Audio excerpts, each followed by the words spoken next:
ایسی اپنے جو آپ پڑھیں اس کے ساتھ اس میں کوئی تھوڑا سا الفاظ کا اضافہ کرتا تاکہ وہ کنٹروورسی بھی ختم ہو سکیں. بسم اللہ الرحمن الرحیم. بہت شکریہ کہ ہم یہاں سید محمد حسن صاحب کے لیے تعزیت کر چکے ہیں. بکول شریف کے صاحبزاد صاحب اور مولانا زکریا صاحب کے خلیفہ پیر عزیز الرحمان صاحب بہت بڑی شخصیت کو 1.5 لاکھ آدمی کے جنازے میں تھا. اس کے لیے ایک تو دعا یہ میری خواہش ہوگی کہ آپ کروا لیں, اور دوسرا اس کے لیے شکریہ کہ آپ نے قرارداد کی جائے. دعا کر لیں, آپ خود دعا کروا لیں.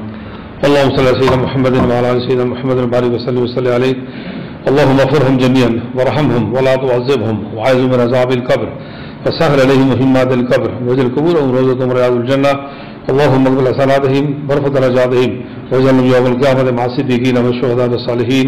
اللهم اغفر لنا سيئاتنا وتقبل حسناتنا واجعلنا يوم القيامة مع المؤمنين. ربنا تقبل منا انك انت السميع العليم وتب علينا انك انت التواب الرحيم. صلی اللہ تعالی علی خیر خلق محمد وآلہ وصحبہ اجمعین برحمتک یا ارحم الراحمین. جناب اسپیکر بہت شکریہ قرارداد کے لیے.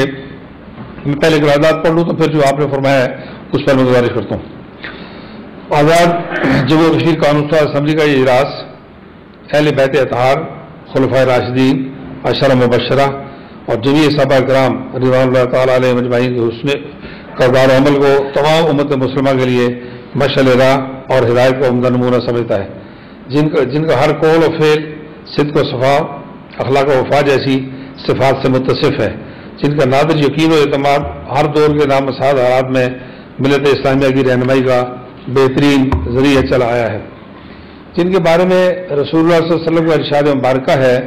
حضرت ابو سعید خدری رضی اللہ عنہ فرماتے ہیں کہ رسول اللہ صلی اللہ علیہ وسلم نے فرمایا, لوگوں میرے صحابہ کو گالی نہ دینا, ان کا مقام تو اتنا بلند ہے کہ اگر تم میں سے کوئی شخص بہت پہاڑ کے برابر سونا صدقہ کرے تو بھی صحابہ کرام رضوان اللہ علیہ اجمعین کے آدھے مد کے برابر بھی نہ ہوگا.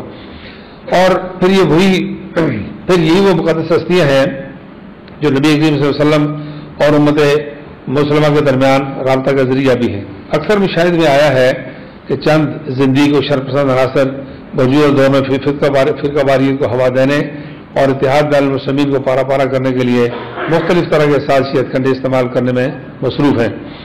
یہی فتنہ پرور اور گمراہ کن عناصر ان مقدس اور عالی مقام ہستیوں جن کا احترام ہمارا جزء ایمان ہے کے خلاف گاہے گاہے عرضہ سرائی کرتے ہوئے اپنے قلبی بغض کا اظہار کرتے رہتے ہیں. ان کی شان میں گستاخانہ, انتہائی گھٹیا اور توہین آمیز الفاظ کا استعمال کرتے ہیں. ان لانتی فاسق و فاجر عناصر کی مفسدانہ اور معاندانہ حرکات اور رویہ کھلی اسلام دشمنی ہے جس کو کوئی بھی مسلمان برداشت نہیں کر سکتا. اجلاس کی رائے میں اتحاد بین المسلمین کے ساتھ ساتھ بین المذاہب ہم آہنگی کے لیے اقدامات ناگزیر ہیں. صرف اسی صورت میں دنیا میں مذہبی اور تہذیبی تصادم کلیش آف سویلائزیشن سے بچا جا سکتا ہے. اس کے لیے ضروری ہے کہ مسلمان ریاستیں اپنے ہاں عظمت انبیاء علیہ السلام, عظمت اہل بیت اور صحابہ کرام, عظمت صحابہ کرام رضوان اللہ تعالیٰ علیہ اجمعین کے لیے قانون سازی کریں اور مسلم امت مل کر عالمی سطح پر عظمت انبیاء, عظمت اہل بیت اور عظمت صحابہ کرام رضوان اللہ علیہ اجمعین کے لیے اپنی کاوشیں یکجا کریں. OIC اور دیگر مسلم تنظیم ہا کو مل کر اس بات کے لیے کاوشیں یکجا کرنی چاہیے کہ خطبہ ہجرت الوداع کو جو قیامت تک تمام مذاہب, تمام ادیان, تمام انسانوں بلکہ عالم انسانیت کے لیے رہنمائی کے لیے ایک جامع اور مکمل دستور کی حیثیت رکھتا ہے, کو اقوام متحدہ کے چارٹر میں شامل کروائیں. آج کا یہ اجلاس معزز ایوان سے مطالبہ کرتا ہے کہ ان دشمنان اسلام کی منافقانہ چالوں کو اسلام اور شاعر اسلام کی کھلی سازش کا سختی سے نوٹس لیا جانا چاہیے. ایوان ایسے عناصر کی رقیق اور رذیل حرکات کو اسلام پر حملہ صبر کرتے ہوئے اس کی شدید مذمت کرتا ہے.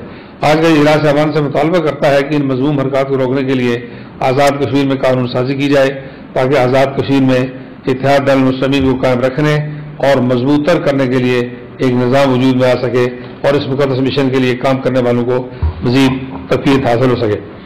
جناب اسپیکر, ایک گزارش ہے کہ اگر وقت ہو تو اس پر کوئی اسٹیٹمنٹ دی جائے, اور دوسری صورت یہ ہے کہ چونکہ آپ بجٹ کا آخری ایام ہے تو اس کو ہاؤس سے رائے لے لی جائے اور اس پر معلوم کر لیا جائے. تیسری صورت یہ ہے جو آپ نے کہا ہے وہ علماء کرام کے مختلف وفود ہم سے علماء کے, مشائخ الزام کے, باقی حضرات کے ملے ہیں, پاکستان میں ان دنوں کچھ معاملات پر ایک بڑی سیریس کنٹروورسی چل رہی ہے. اس کے لیے انہوں نے کچھ ڈرافٹ بھی تجویز کیے ہیں، لیکن میرا خیال یہ تھا کہ اس ڈرافٹ کو اس قرارداد میں لانے سے پہلے اگر کوئی کسی کمیٹی بنانے کی ضرورت پڑے تو اس میں پیش کیا جائے تاکہ تمام لوگ اس کو دیکھ لیں اپنے اپنے طور پر، اور اگر اس کی ضرورت نہ ہو فرض کریں تو پھر اس قرارداد کے اوپر ہاؤس سے منظوری لے لی جائے اگر اس میں کوئی ایسی ڈیبیٹیبل بات نہ ہو، تاکہ اس کے مطابق میں آپ کے وقت کی آسانی کے خیال سے بات کرتا ہوں، کیونکہ یہ ایسا موضوع ہے کہ اس پر ہر شخص چاہے گا کہ کوئی نہ کوئی بات کرے، اور باتوں سے بات نکلتی ہے تو پھر بہت دور تک جائے گی.